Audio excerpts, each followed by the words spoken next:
Carbon আৰু hydrogen আমি balance কৰিলো এতিয়া আমি বেলেন্স কৰিম অক্সিজেনটো কেনেকৈ বেলেন্স কৰি চোৱা এতিয়া আমি ক্যালকুলেশন কৰিম ৰাইট হ্যান্ড সাইডত আৰু লেফট হ্যান্ড সাইডত অক্সিজেন কিমানটাকে আছে ইয়াতে চোৱা H2O ৰ সন্মুখত কি আছে 2 আছে তাৰ মানে অক্সিজেন কেইটা আছে দুটা আছে ইয়াতে অক্সিজেন কেইটা আছে দুটা আছে ঠিক আছে কিন্তু এইফালে দুটা অক্সিজেন আছে আৰু এইফালে দুটা অক্সিজেন আছে বুলি ক'লে ব্যালেন্স হোৱা নাই কাৰণ তোমালোকে চাব লাগিব ৰাইট সাইডত অক্সিজেন তোমাৰ দুটা আছে এইফালে এটা অক্সিজেন আছে এইফালে এটা অক্সিজেন আছে এতিয়া আমি ক্যালকুলেট কৰিম যে এই দুটা অক্সিজেন মিলি কিমানটা অক্সিজেন এটম আছে কিমানটা অক্সিজেন পৰমাণু আছে ঠিক আছে আমি হিসাব কৰিম অক্সিজেনৰ সন্মুখত 2 আছে আৰু ইয়াতে অক্সিজেনৰ সন্মুখত 1 আছে 1 আৰু 2 মাল্টিপ্লাই কৰিলে ইয়াতে দুটা অক্সিজেন আৰু ইয়াতে কেইটা অক্সিজেন দুটা অক্সিজেন তেতিয়ালে 2 আৰু 2 প্লাস কৰিলে কিমান হয় 4 তাৰ মানে 4টা অক্সিজেন এটম পৰমাণু ইয়াত আছে বাট লেফট হ্যান্ড সাইডতো 4টা অক্সিজেন পৰমাণু বা এটম থাকিব লাগিব না নাই এটা তোমালোকে চোৱা ইয়াতে অক্সিজেন কেইটা আছে মাত্ৰ দুটা আছে কেনেকৈ আছে অক্সিজেনৰ সন্মুখত 1 আছে 1 আৰু 2 মাল্টিপ্লাই কৰিলে 2 তেতিয়া হলে 4টা আৰু দুটা ব্যালেন্স হৈছে জানো নাই হোৱা তেতিয়া হলে আমি কি কাম কৰিম এফালে 4টা অক্সিজেন হোৱাৰ কাৰণে আমি ইয়াতে এটা সন্মুখত 2 ৰে মাল্টিপ্লাই কৰি দিম এতিয়া তোমালোকে চোৱা 2 2 গুণ 4 লেফট হ্যান্ড সাইডত 4টা আৰু ৰাইট হ্যান্ড সাইডত 4টা আমাৰ অক্সিজেনটো ব্যালেন্স হৈ গল আমি আৰম্ভণিৰ পৰা এবাৰ তোমালোকক ৰিভাইজ কৰিছো কাৰ্বন পৰমাণু এটা আছে 1 1 0 1 এফালেও এটা 1 1 0 1 ঠিক আছে হাইড্ৰোজেন কেইটা আছে 4টা 4 আৰু 1 মাল্টিপ্লাই কৰিলে 4 এফালে কেইটা আছে 2 2 0 4 4টা হাইড্ৰোজেন অক্সিজেনটো মই দেখুৱাই দিলো এতিয়া মই ভাবো তোমালোকে ব্যালেন্স কৰা শিকি গৈছা আৰু যদি শিকা নাই তেতিয়ালে ভিডিওটো ৰিপিট কৰি চাবা আৰু ইয়াৰ নেক্সট ভিডিওত মই তোমালোকক আৰু ভালকৈ শিকাম যে ব্যালেন্স কেনেকৈ কৰে বাট তোমালোকে কমেন্ট কৰিবলৈ নাপাহৰিবা কিন্তু কমেন্ট নিশ্চয় কৰিব লাগিব তোমালোকে কাৰণ তোমালোকে কমেন্ট কৰিলেহে মই গম পাম তোমালোকে ভিডিওটো বুজি পাইছা নে নাই নে এনে তোমালোকে ওপৰে ওপৰে গৈ চাই গুছি আছা now is that clear you have to follow me and you have to comment in the comment section because I am here to help you in this matter because chemical balance is not easy how to balance it so to be continued এতিয়া আমি এটা কোৱেশ্চনত আহিম কোৱেশ্চনটো হৈছে chemical equation যে আমি balance কৰিলো ৰাসায়নিক সমীকৰণ যে আমি সমতুল কৰিলো তাৰ কথা এটা কোৱেশ্চন আহিব পাৰে ৰাসায়নিক সমীকৰণ সমতুল কৰা পদ্ধতিটোক কি নামেৰে জনাজাত বা কি বুলি কোৱা হয় What is the name of the method by which balance a chemical reaction? Eta chemical reaction of the balance kora hoy. Hey balance korar process ba method to naam ki ami hokole jano answer tomaloke likhiba onuman aru process ta paddhoti heat and trial method. Etu kintu MCQ er karone most important moi tomalokor already MCQ er video banai rakhisu tat goi tomaloke sabo para. Etia ami aho next question loi next topic loi. ছাত্ৰ ছাত্ৰীসকল এবাৰ তোমালোকে শিকিবা ভৌতিক অৱস্থাৰ বাবে লিখন writing symbols of physical states আচ্ছা আমি অলপ আগতে ৰাসায়নিক সমীকৰণ সমতুল কৰা ব্যালেন্স কেমিক্যাল ইকুৱেশ্যন সম্বন্ধে শিকিলো হেই তাৰ ওপৰতে ভিত্তি কৰি এই বস্তুটো আহিছে এতিয়া তোমালোকে চোৱা অলপ আগতে আমি এইটো কেমিক্যাল ইকুৱেশ্যন লিখিছো এই দুটা ৰাসায়নিক সমীকৰণ বা কেমিক্যাল ইকুৱেশ্যন তোমালোকে ভালদৰে চোৱা কি তোমালোকে পাৰ্থক্য দেখা পোৱা Can you see any differences between the chemical equations? এই দুটা ৰাসায়নিক সমীকৰণৰ মাজত তোমালোকে কিবা পাৰ্থক্য দেখা পাই আছা নে? Yes. চোৱা প্ৰথমে আইৰনে H2O ৰ লগত বিক্ৰিয়া কৰি ৰিয়েক্ট কৰি দুটা বিক্ৰিয়াজাত পদাৰ্থৰ সৃষ্টি কৰিছে মানে দুটা প্ৰডাক্ট প্ৰডিউস কৰিছে এটা হৈছে ফেৰিক অক্সাইড এটা হৈছে হাইড্ৰোজেন গেছ বাট এতিয়া এইবিলাক পদাৰ্থ কি অৱস্থাত আছে হেতু আমি জানিব লাগিব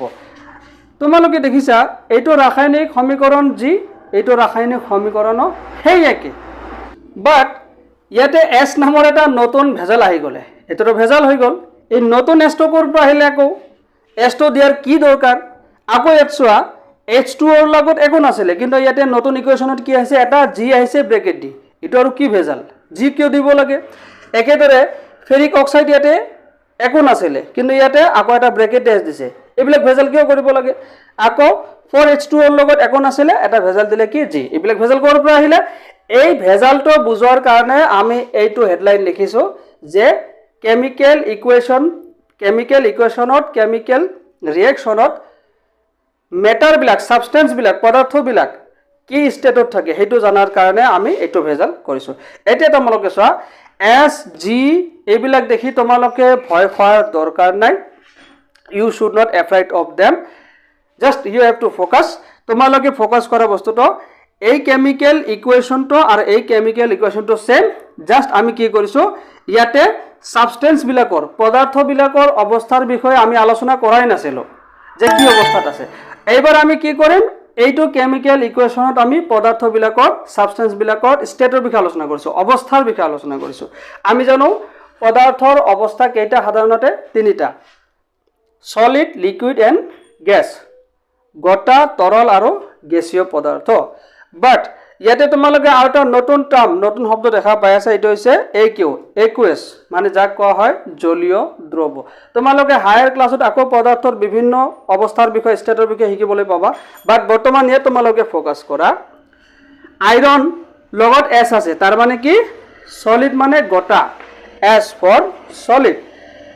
H2O লগত G আছে G মানে কি G for gas গেছীয় অৱস্থা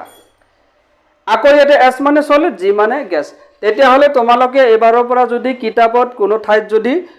কেমিক্যাল ইকুয়েশন বিলাকত ৰাসায়নিক বিক্ৰিয়া বিলাকত যদি S দেখা পোৱা নাইবা G দেখা পোৱা নাইবা যদি L দেখা পোৱা নাইবা যদি AQ দেখা পোৱা তেতিয়া হলে তোমালোকে ভয় খোৱাৰ কোনো প্ৰয়োজন নাই তোমালোকে জাস্ট বুজিব লাগিব S মানে solid G মানে gas, L মানে liquid আৰু AQ মানে aqueous. Now is that clear? Next question যোৱাৰ আগতে তোমালোকক ইয়াতে মই এটা question এৰাইজ কৰি দিও ইয়াত এটা short question কিন্তু পৰীক্ষাত আহিব পাৰে অৰ্থাৎ MCQ আহিব পাৰে multiple choice question liquid আৰু aqueous এই দুটা কিন্তু শুনাত একেজন লাগে আৰু দেখাটো একেজন লাগে বাট ৰিয়েলিটি হৈছে ইয়াৰ মাজত বহুত ডিফাৰেন্স আছে তৰল আৰু জলীয় দ্ৰৱৰ মাজত বহুত পাৰ্থক্য আছে সেই পাৰ্থক্যটো কি তোমালোকে এটা question লিখিব পাৰা সদায় পেন আৰু পেপাৰ যেতিয়া মোৰ ক্লাস কৰা তোমালোকে পেন পেপাৰ ৰেডি কৰি ৰাখিবা যদি তোমালোকক কোৱেশ্চন দিয়ে first English medium student are the liquid and aqueous substances are same নাইবা এনেকে কোৱেশ্চন দিলে is liquid is an aqueous নাইবা is aqueous is a liquid Assamese medium student তৰল পদাৰ্থবোৰ জলীয় দ্ৰৱ হয় নে নাইবা জলীয় দ্ৰৱবোৰ তৰল পদাৰ্থ হয় নে ইয়াৰ আনসাৰটো তোমালোকে লিখিবা First English medium student, all aqueous solutions are liquid, but all liquid are not aqueous solutions.